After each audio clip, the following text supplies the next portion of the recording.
Assalamualaikum warahmatullahi wabarakatuh. Perkenalkan, saya Meifa Nafia dari kelas 11 MIPA 1 SMA Negeri 1 Gemolong. Pada video ini kita akan membahas mengenai materi biologi kelas 11 semester 1, yaitu membran sel.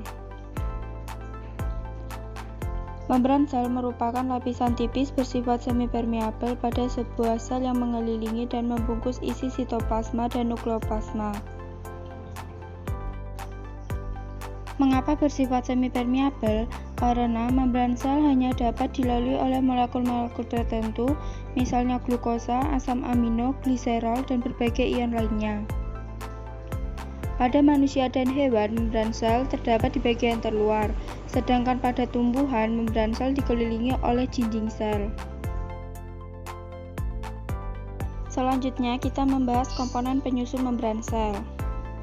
Di dalam membran sel terdapat fosfolipid. Fosfolipid terdiri atas 4 komponen, yaitu asam lemak, gugus fosfat, alkohol yang mengandung nitrogen, dan suatu kerangka. Berikut adalah gambaran dari fosfolipid. Bagian kepala bermuatan positif dan negatif, bersifat hidrofilik atau suka air, sedangkan bagian ekor tidak memiliki muatan, bersifat hidrofobik atau tidak suka air. Membran plasma terdiri atas 2 lapisan atau bilayer fosfolipid, dan pada matriks fluida bilayer, fosfolipid tersebut tersebar banyak jenis protein. Berikut adalah gambaran dari bilayer fosfolipid. Fosfolipid digolongkan sebagai lipid amfipatik, artinya senyawa tersebut memiliki 2 ujung senyawa yang berbeda sifat, yaitu ujung yang bersifat hidrofilik dan ujung yang bersifat hidrofobik. Fungsi dari fosfolipid antara lain sebagai bahan penyusun membran sel. Fungsi biologik lainnya yaitu sebagai surfaktan paru-paru yang mencegah perekatan dinding alveolus paru-paru sewaktu ekspirasi atau pengembusan. Surfaktan adalah senyawa yang menurunkan tegangan permukaan antara 2 cairan, baik antara gas dan cairan maupun antara cairan dan zat padat.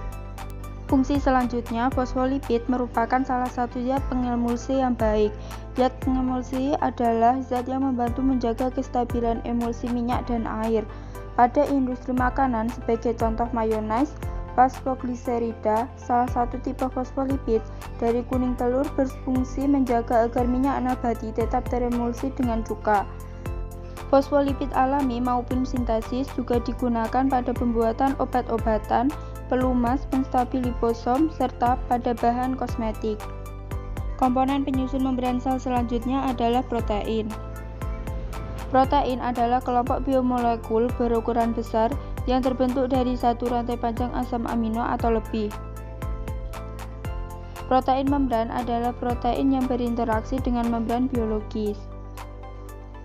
Membran biologis atau biomembran adalah membran permeabel selektif yang memisahkan sel dari lingkungan luarnya atau menciptakan kompartemen intraseluler. Berdasarkan letaknya, protein membran dibedakan menjadi 2, yaitu protein integral intrinsik dan protein periferal ekstrinsik. Protein integral adalah suatu jenis protein membran yang secara permanen menempel pada membran biologis. Protein membran integral dapat dibagi ke dalam 2 kelompok. Yang pertama adalah protein politopik integral. Protein ini juga dikenal sebagai protein transmembran, adalah protein membran integral yang membentang melintasi membran setidaknya 1 kali. Berikut adalah gambaran dari struktur globular dan struktur helix. Yang kedua adalah protein monotopik integral, adalah protein membran integral yang hanya menempel pada satu sisi membran dan tidak membentang hingga melintasi membran. Fungsi dari protein integral adalah memuat transporter, penaut, saluran, reseptor, enzim, domain penahan struktur membran, protein yang terlibat dalam akumulasi dan transduksi energi, serta protein yang bertanggung jawab atas adesi sel.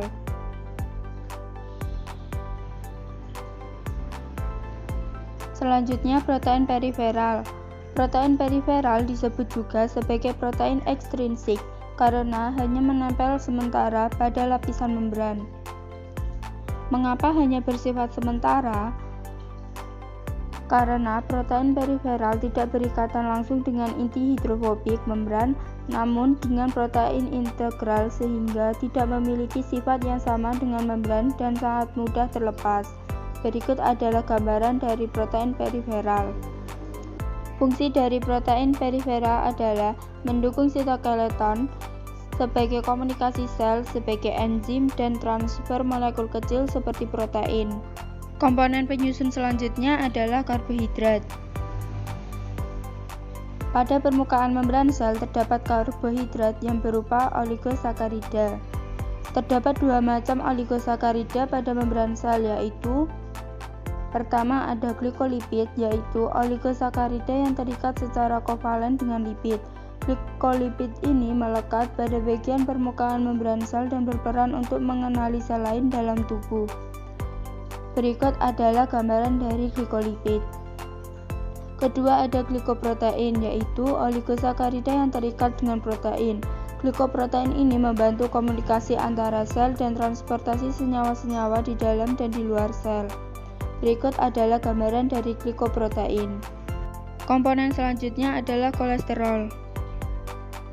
Kolesterol adalah metabolit yang mengandung lemak sterol yang ditemukan pada membran sel dan disirkulasikan dalam plasma darah. Kolesterol merupakan sejenis lipid yang merupakan molekul lemak atau yang menyerupainya. Berikut adalah gambaran dari kolesterol membran sel. Fungsi dari kolesterol membran sel adalah berperan dalam pembentukan dan pemeliharaan membran dan struktur sel.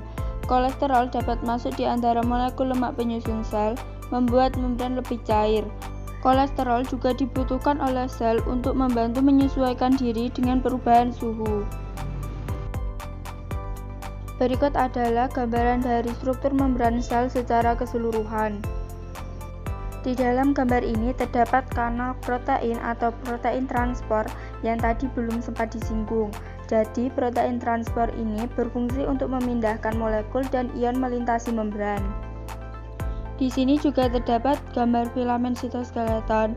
Sitoskeleton atau kerangka sel adalah jaring berkas-berkas protein yang menyusun sitoplasma dalam sel. Dengan adanya sitoskeleton ini, sel dapat memiliki bentuk yang kokoh, dapat berubah bentuk, mampu mengatur posisi organel, dapat berenang, serta merayap di permukaan.